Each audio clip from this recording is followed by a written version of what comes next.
Welcome back inside the Now Morning Show, ladies and gentlemen. It's the 21st day of September, which is International Peace Day. That's why we're giving some peaceful music this morning to make sure we get through the day. But we're also chatting about some very interesting things happening. Now, today I know there's a media launch for the awards, but before we get into that, let me say good morning and welcome to the president of Hermat, Curvel, Joseph St. Omer, no stranger to TTT, of course. Stranger to the Zoom, but no stranger to TTT. And the public relations officer, Mr. Desmond Lawrence. Good morning and welcome to the show. Hi, good morning. My pleasure to be Good here. morning. Pleasure to All be here right. as well. So we're gonna start with this evening, and then we'll move to October if that's okay with you. Sure, that's So fine. tell us about the media launch that's happening this evening for the Gala Awards. All right. So Hermat is hosting the first ever Legacy Awards, and it's aptly themed Legacy because we really want to recognize our founders, the foundation that 33 years ago, the men and women that sat and had the vision to form the Human Resource Management Association of Trinidad and Tobago, led by the Honorable, well, past and deceased Gordon Draper. He was actually the founder of Hermat, with many others. So we are hosting for the first time after 33 years some HR Legacy Awards recognizing our practitioners, especially now more than ever where we've come through a pandemic. We've seen the quality work that HR has done over the last 3 years. And I think it's time now that we recognize their efforts, not only in supporting employees during challenging times like a pandemic, but also in formulating strategy and helping organizations achieve their overall mandate. So we have that the media launch for the awards and the nomination process will be announced later today at the Hyatt. And Nice. the event is scheduled for November 27th of this year. Right. That was going to be my next question. When is the event itself? The 27th of November. All right, so we can look forward to that. I want to jump across now to the C-suite conversations. I mean, we had the first installment. Mr. Lawrence, can you tell me how that first installment of the C-suite conversations went? Oh, it was very impactful. The discussions that C-suite generated right after still resonates to this point. We still have many people in many organizations contacting us, letting us know, hey, listen, when is the next one? Because that discussion was so informative.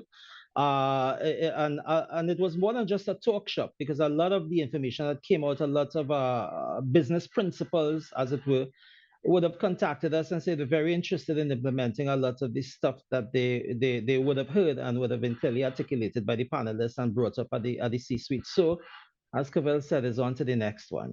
Yeah. Now I know that a big part of it is making sure that the CEOs of the companies, the people who are in the decision making seats, that The they C-suite. understand. Yeah, they understand the role that HR plays and how it can impact the entire culture of the company, right? But I'm curious as to if you guys have gotten feedback about the the trickle down effect in terms of what people have learned from the C-suite conversations that they have been able to implement. I know people want to implement things, but have they been able to implement or make any of those significant changes? And you see the impact of it as yet, or is it too soon? Well, I could certainly say, Jiran, that we've had a lot of interesting feedback, not only from Trinidad and Tobago, but our Caribbean counterparts in Mm-hmm. Jamaica and Barbados, who have recently had a number of discussions. In fact, we're setting up a meeting for tomorrow night, right? Wanting to work a little bit more closely with us. And what we found is that HR practitioners valued being in that space because C-suites is in-depth conversation and discussions with senior C-level leaders on how they and their companies could address some of the challenges, the business challenges, and determine strategies for an ever-changing world. And HR practitioners felt that it was absolutely necessary for them to be in a space where these kind of conversations are happening. So, in terms of that trickle-down effect, it is important to bring leaders together along with those who are instrumental in implementing strategy so that we can have a sense overall what are the objectives, what are the challenges, what are we all trying to achieve for the success of our relevant organizations. So it was the beginning, July, as Desmond said. It's our second installment coming now, and we are seeing a change and we're seeing a shift. And in fact, we were told by several of our counterparts in other chambers that the conversation was as like it was almost like a chamber held event in terms of the quality, the standard, even the setting. One person actually told me they thought they were going to a wedding when they entered into the room and they saw the decor. So we've been getting some absolutely fantastic feedback about it. And we know in time we will see a difference by just introducing this new type of event and forum for leaders and practitioners to meet and discuss challenges and strategies as we chart the way forward for our respective organizations. And If the I way may, forward. sorry. Go ahead, Desmond. Go ahead. I was going to ask, if I were to add to what Cavell said, just to reiterate just a little bit. Remember what we started to say, initiate the conversation, and that collaboration is important between between the principals or the C-suite executives and the HR managers and the other employees. And once you have that collaboration, and plenty of things could gel out of that. So in terms of the trickle-down effect, I think we're starting to see, at least based on what it is we are seeing or what is we are hearing, more collaboration is taking place. And that's what C-suite is about. Because to implement or to have that trickle-down effect, you need to have those kinds of conversations within organizations, and that collaboration is actually taking place based on our feedback. And I think collaboration is key going forward because, everybody don't have access to all the resources. But if we pool resources together, we'll be able to go forward better. So speaking of going forward, I know the theme for the next one is going global. I'm curious as to why this theme. Well, again, our goal is to build awareness, advocate for change, and equip our leaders and senior executives with a true sense and a realistic strategic mindset, right? So that being said, the theme, going global, is aimed, of course, of focusing the conversation around companies whose strategic objective is to expand into new market territories and getting a sense of some of the strategies they've used to enter new markets. We're also looking at it in reverse for those who have entered our markets, because we do have a number of multinationals that operate in Trinidad and Tobago as well. We also have the governments in the space wanting to get a sense of their strategy for new business. We're hearing all this conversation around diversification. We have a budget that is being read next week, right? And we know and absolutely understand it's important for us to build our GDP, our productivity must improve, and therefore going global may very well be a strategy for some of our domestic businesses in terms of expanding their market reach and income potential. What does that mean also for HR practitioners in terms of preparing the workforce for a global strategy, a global mindset? And Jaron and your viewers should understand that we are in a global market space. We are not operating in isolation.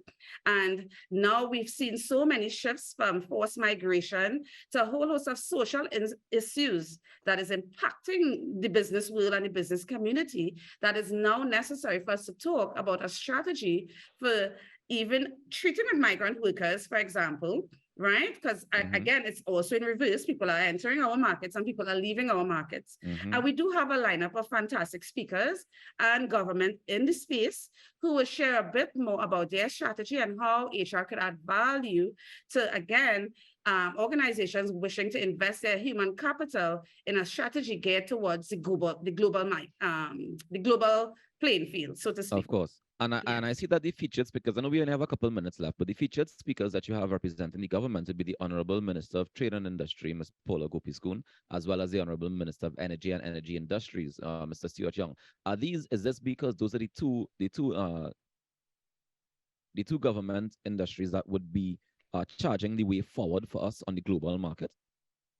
Well, if you've been following the Honorable Minister of Trade and seen all the initiatives that have recently been launched, from PALA to the support given to TTCSI for their new platform to allow for data capture for the services sector, recognizing that the services sector actually contribute to diversification of our economy, the Minister of Trade and the government strategy has been absolutely geared towards looking outwards and providing opportunities for businesses to expand its market reach. So certainly the Minister of Trade was critical to the conversation. Yeah.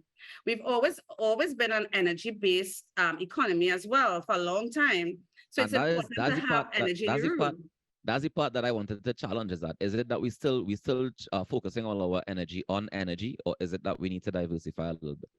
Well, we Well, certainly need to diversify, but there are also alternative sources of energy that must be discussed as well. Ah, So yes, we were oil and gas based, but there are alternatives to that yeah. as well that should form part of strategy as well too.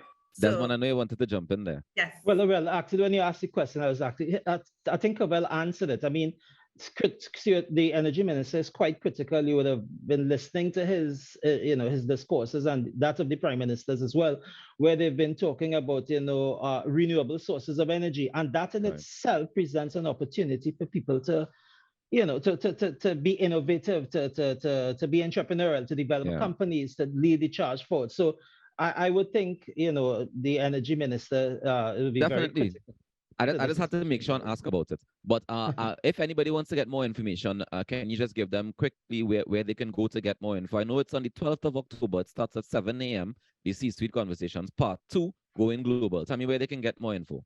Right. So they could visit our website, www.hermat.com.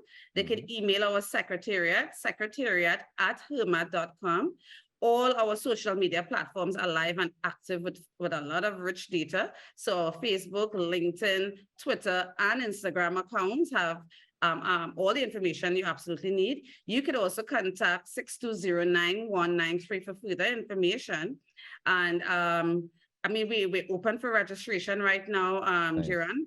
For members, it's $475 for a Hermat member, $500 for a non-member. We do have corporate tables as well. And they can we can Price. let them head across to the website and get the details on the pricing card. I don't think they're writing it down right now. Some of them busy Right. getting ready for work.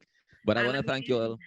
I want to thank you all so much for joining us this morning, and all the best. Well, tonight with the media launch, and of course on the 12th of October, we look forward to C-Suite Conversations Part 2. Thank you so much, Mr. Lawrence. Thank you so much, Ms. Joseph Saint-Omer.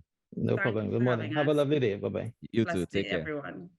All right, guys. On that note, we take a quick break and we come back with more inside the Now Morning Show. Stay tuned. Film